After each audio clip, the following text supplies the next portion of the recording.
कि मियाँ बाजार का नाम माया बाजार या उर्दू बाजार का नाम हिंदी बाजार, अली नगर को आने, जिसका जो नाम है रहने दीजिए। क्यों रहने दे? नहीं, मैं जानना क्यों रहने दे? इसका तर्क मैं जानना चाह रहा हूँ। क्यों रहने दे? हम जानना चाह रहा हूँ इसका तर्क। कोई तर्क ये है कि यह देश पहले वह माया बाजार था, औरंगजेब के समय मियाँ बाजार हो गया। हमने कहा नहीं, इसको फिर से माया बाजार करो। इस्लामपुर नहीं था, पहले ईश्वरपुर था, इस्लामपुर जबरन कर दिया गया। हमने कहा फिर से ईश्वरपुर करो। तो ये जो हनुमानपुर था उसको हुमायूंपुर किया गया, फिर से हनुमानपुर किया गया। बहुत अच्छा, कोई बुरा नहीं किया।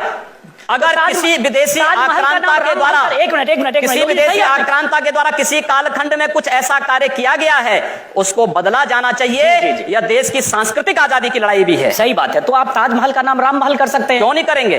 कर देंगे, बिल्कुल किया जाना चाहिए। आवश्यकता है तो किया जाना चाहिए। चलेगा। तो जो मुमताज महल के लिए शाहजहां ने ताजमहल बनाया, उसको जांच का विषय है, चर्चा करिए ना इस पर कभी खुले मंच पर। अच्छा, तो इसका मतलब जो भी पुरानी विरासत है, अगर कहीं लाल कोई विरासत नहीं, कुतुब मीनार जो देश के हित में होगा हमें वह कदम सख्ती के साथ उठाना चाहिए, बिना सोच, बिना लौंग लपेट के, बिना संकोच के। तो देश के हित में, देश की सुरक्षा के हित में है, आने वाली पीढ़ी के भविष्य के हित में हमें वो कदम उठाने में कोई संकोच नहीं करना चाहिए। तो योगी जी आप ये मानते हैं, आप थोड़ा गुस्से में हैं, तो मैं कोई गुस्सा नहीं हूं। मैं आपको बता रहा हूं, आप क्योंकि मुझे कह रहे हैं, मुझे भय है कि आपको फिर पसीना ना हो जाए। बिल्कुल नहीं, मैं चाहता हूं आप गुस्सा करिए, पसीना नहीं आएगा मुझे, चिंता मत करिए। मैं ये कह रहा हूं कि इसका मतलब हुआ कि आप देश के हित में मतलब मानते हैं, जो 20-22% मुस्लिम आबादी है वो देश हित के खिलाफ है, उनको हाशिए पर रखकर आप अपना देश, अपनी दुनिया। आप कभी गोरखपुर आएंगे ना, वहां मुसलमान जब पीड़ित होता है तो वह कहीं और नहीं जाता, वो मेरे पास ही आता है, कहता साहब देखो फलाना गुंडा उसके पास कोई विकल्प परेशान कर रहा है। और उत्तर प्रदेश सरकार से भी जो पीड़ित होता है तो भी मेरे पास ही आता है, कहीं और नहीं जाता है। अकेले सांसद हूं जो 2-3-4 घंटे पब्लिक के लिए खुले उसमें बैठता हूं, कोई सुरक्षा नहीं, कोई तामझाम नहीं, कोई भी आए अपनी बात कहें, और फिर अगर बातचीत से मानेंगे ठीक, नहीं तो आंदोलन का रास्ता वहां तय होता है। हर एक व्यक्ति की सुरक्षा और हर एक व्यक्ति का विकास आपको देखना गोरखपुर में जाकर के। एक बार इसको ये बोलेंगे, हर एक व्यक्ति मतलब हिंदू हो या मुसलमान, जो भारत का नागरिक है, जो भारत का नागरिक है वो हमारा नागरिक है, उसमें जाति मत और पंथ कहां की बात आती है? जब अरे मैं सनातन हिंदू धर्म का उपासक बदलना चाहते हैं, सनातन हिंदू धर्म का उपासक हूं, सर्वे भवन्तु सुखिनः सर्वे सन्तु निरामया की बात करता हूं। मैं किसी मत और मजहब का विरोधी नहीं, लेकिन जो भारत का विरोधी है मैं उसका विरोधी हूं सर, वो कोई भी हो मैं उसका विरोधी हूं। योगी जी ठीक है, तालियां बजाइए आप लोग। योगी जी, उर्दू बाजार को हिंदी बाजार बताना या बदलवा देना, उर्दू हमारी पहचान हिंदी से है या उर्दू से? मैं आपसे पूछना चाहता हूं। आप फिर मुझसे उर्दू में ही पूछें। मेरी भाषा हिंदी है, मैं उर्दू नहीं जानता हूं। तो फिर वहां के लोग भी हिंदी जानते हैं, मैं हम हिंदी के नाम पर क्यों ना नाम रखें? सर सवाल तो मैं पूछ रहा हूं, जवाब आप देंगे। जिस दिन मैं आपकी तरह यहां आ जाऊंगा चुनाव लड़ने तो आप मुझसे पूछ लीजिएगा, आज मेरा दिन है। तो मैं ये पूछ रहा हूं कि योगी आदित्यनाथ जब पश्चिमी उत्तर प्रदेश में जिस ढंग से चुनाव प्रचार में जा रहे हैं, या पूर्वी उत्तर प्रदेश में जिस ढंग से आप चुनाव प्रचार करते हैं, और जाहिर है वहां आपकी फैन फॉलोइंग भी काफी है, क्या आपके दायरे में, आपकी राजनीति में मुसलमानों के लिए कोई जगह नहीं है? क्यों नहीं है? क्यों नहीं है? शाहनवाज हुसैन मेरे सबसे अच्छे मित्र हैं।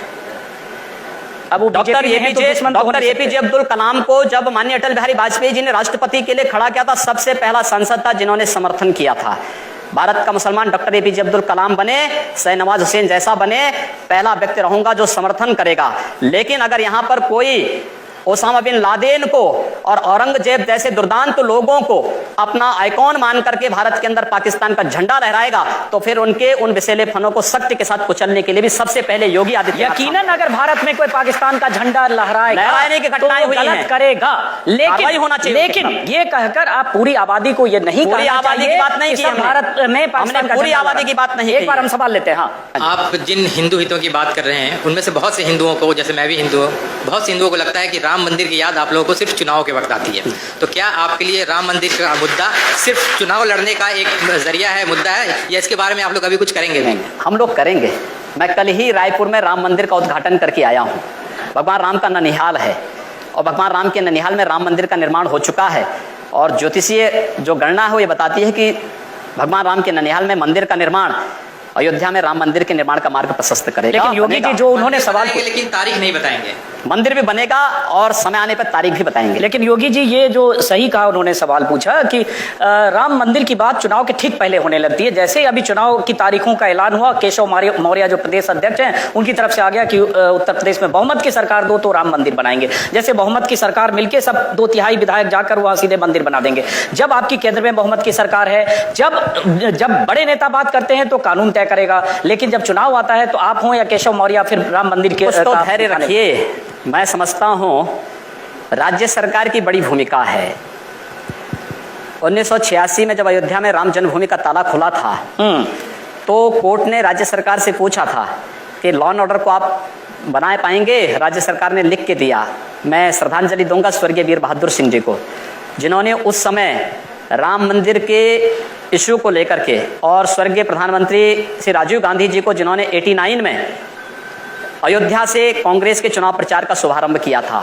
और मैं धन्यवाद दूंगा राहुल गांधी को कि राहुल गांधी अपने पिता का अनुसरण करते तो संभवतः कांग्रेस की दुर्गति नहीं होती। सवाल वो नहीं है स्वामी जी, सवाल ये है जैसे आपने कहा कि राज्य सरकार की भूमिका होती है, बड़ी महत्वपूर्ण तो एक मैं सुन लीजिए, राज्य सरकार की भूमिका अगर होगी तो एक अमित शाह ने, जो पार्टी के राष्ट्रीय अध्यक्ष हैं, उन्होंने कुछ देर पहले मैनिफेस्टो जारी किया, कुछ दिन पहले आप भी मंच पर थे। उस मैनिफेस्टो में बहुत सारे वायदे हैं, वही वायदे पूरा करते करते शायद 5 साल में पूरा ना हो, तो आप वो वायदे पूरा करेंगे जो मैनिफेस्टो में दिया, या जाकर मंदिर बनवाने जाएंगे वहां जहां कानूनी मामला कोर्ट में? मंदिर भी बनेगा और ये विकास के सारे कार्य भी होंगे।